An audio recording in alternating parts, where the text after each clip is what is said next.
We launched in the middle of the night, on a night when we were kind of wondering whether we were going to go fly or not. We finally got to go ahead and suit up. This is my favorite piece of gear to put on. Very, very comfortable. Here's Borneo putting it on his suit for his first flight. You see John Grunsfeld on the right. Everybody's raring to go. We had a sort of a marginal call from the weather guys, for those of you that followed it. Sam on the left and Ron on the right. And we're all kind of thinking that this is sort of a dress rehearsal for the real launch day, which would probably be the next day. Tammy putting her suit on, and Wendy. Suit techs did just a marvelous job. I think we may be one of the last flights that actually wears the LES as we get ready to go into the ACES suits. But we were all fired up and ready to go, and lo and behold, we went to fly. Here we are, starting the main engine 7 seconds before launch. Of course, a little over 1 million pounds of thrust there. 2 SRBs, you see the twang maneuver, and Steve in the left window, 2 SRBs lighting, and basically 4.5 million pounds of weight and 8 million pounds of thrust, pushing us upwards. Instant daylight. Obviously, you can see how well we illuminated things. John and Wendy were able to actually see the launch pad, the smoke plume, and the coast by looking back through a mirror.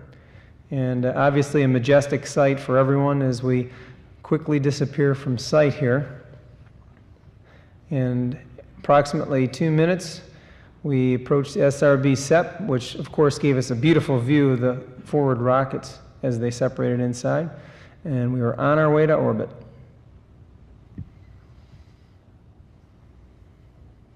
Well, here we are, a little over an hour into the flight, just witnessing this beautiful view of the Earth. But flight day 1 is extremely busy, and so we needed to get to work. We opened our payload bay doors a little over an hour into the flight.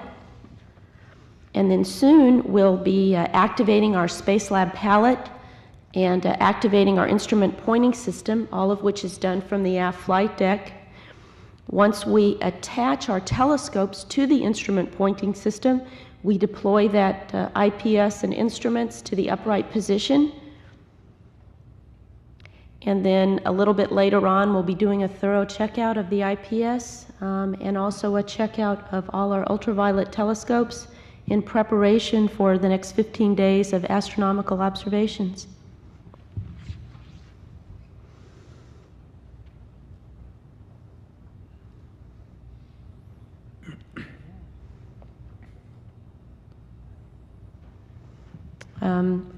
From the left-hand side, I work the IPS side, and Sam on the right-hand side is doing the instrument checkout.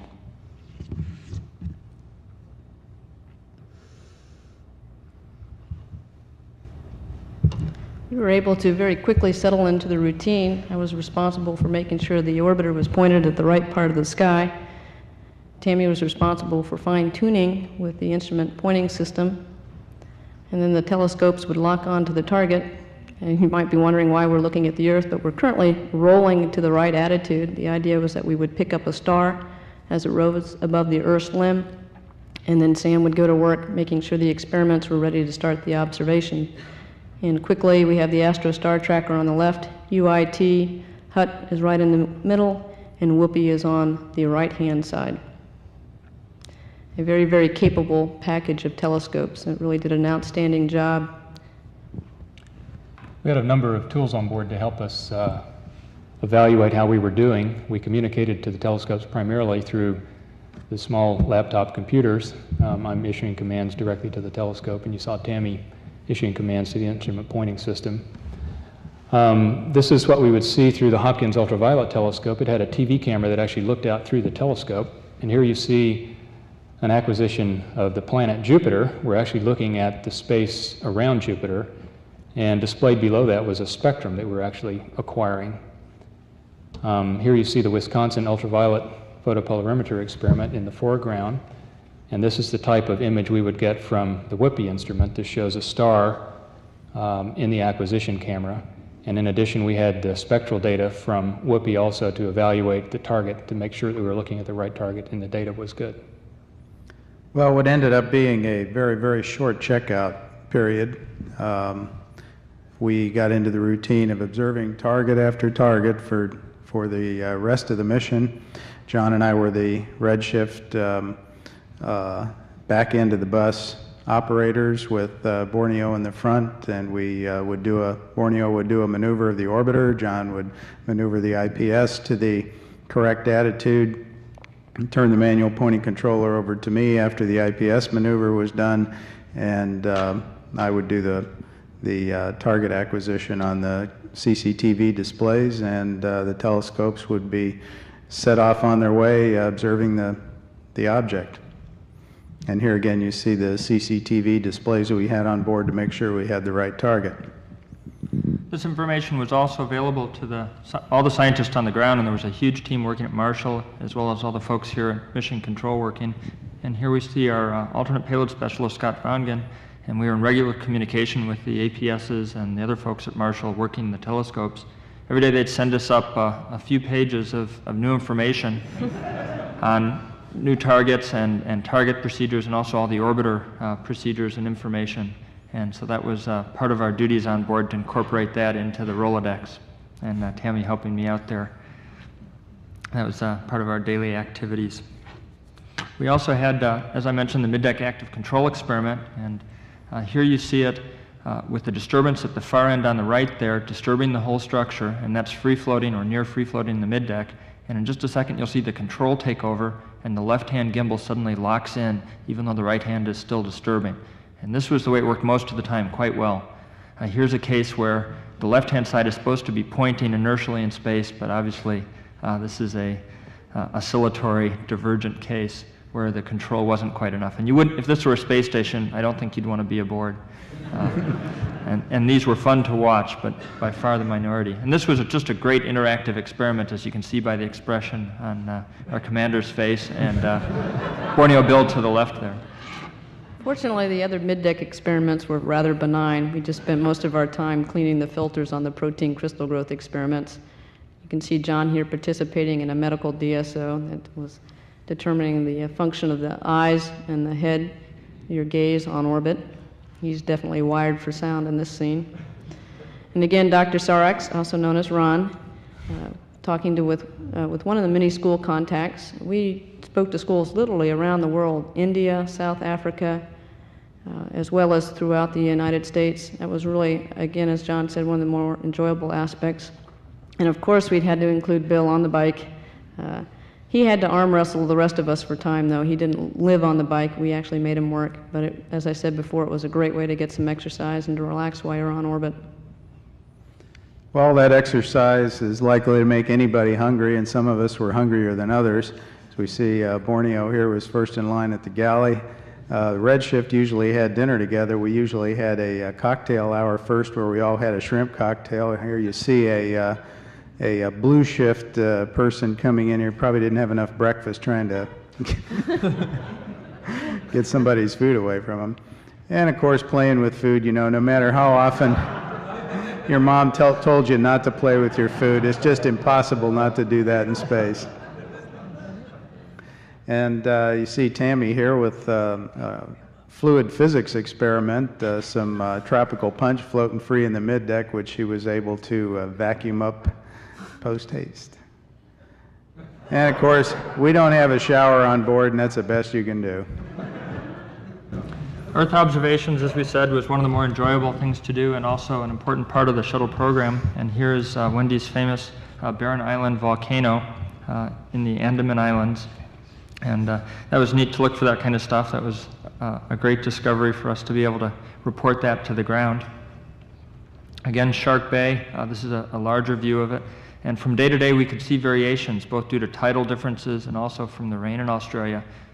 This is looking towards the south. Up at the very left end of the picture is Adelaide and some of the dry lakes in the Ayr Lake region. And some of these also had water in them. And we had both color visible film and infrared film, and we took sometimes pairs of pictures of the same region. We also had an opportunity on a number of passes to see the Hawaiian Islands. Tammy showed you the Oahu view. Here's the big island of Hawaii. And on the top of the picture there on the volcano are a number of NASA observatories that also do astronomy. And we really enjoyed taking the pictures. This is another beautiful view of a sunset on orbit. It takes about 90 minutes to orbit the Earth, and so one gets to see a sunrise or sunset every 45 minutes. And this is one of the storms that we witnessed in the south central United States. You're looking north is at the top of the screen. To the left, you can see Louisiana, all the way up to Atlanta, actually. And on the right-hand side, of course, is Florida. And it's a very graphic depiction of city lights and storm activity.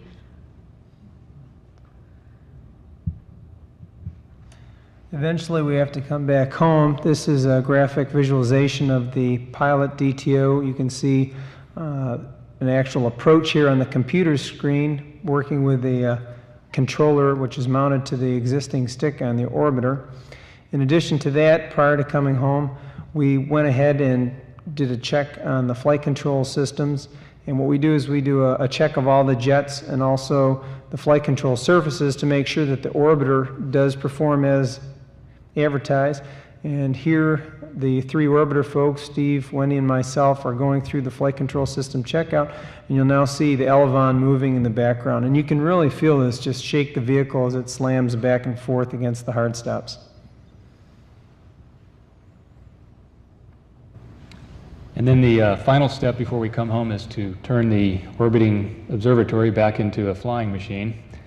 And it gets kind of hectic there when we're trying to pack everything away and then put our launch and entry suits back on and get ready to re-enter.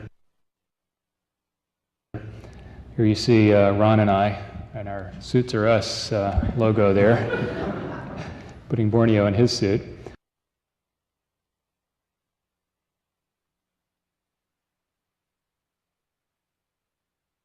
Once that's done, then just before we deorbit, we close the payload bay doors and seal the payload bay so that we can re-enter the Earth's atmosphere.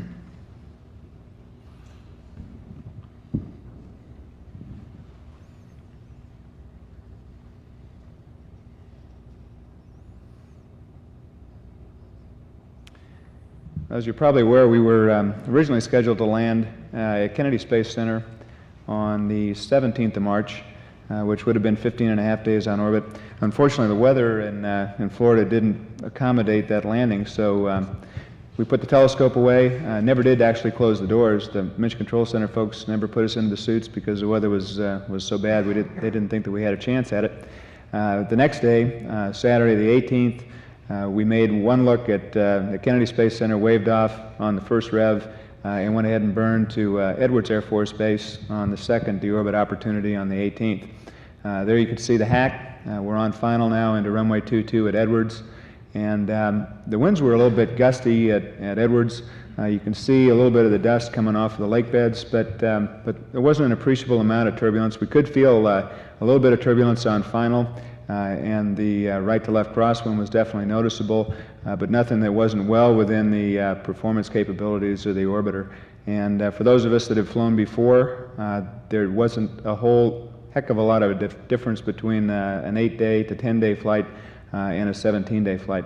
So if there is a limit on the amount of time that people can go to space and come back and land an orbiter, we don't think it's at the 17-day point. It was a wonderful flight. We had an orbiter that gave us virtually no problems whatsoever. The folks down at Kennedy Space Center should be very, very proud of the orbiter that they gave us. We hope that we gave it back in pretty good shape to them so that they can turn it around for the next bunch of folks that go fly it. It was a tremendous adventure for us. We were very pleased with the results. I had a tremendous group of people to go fly with, exceptionally talented group of folks.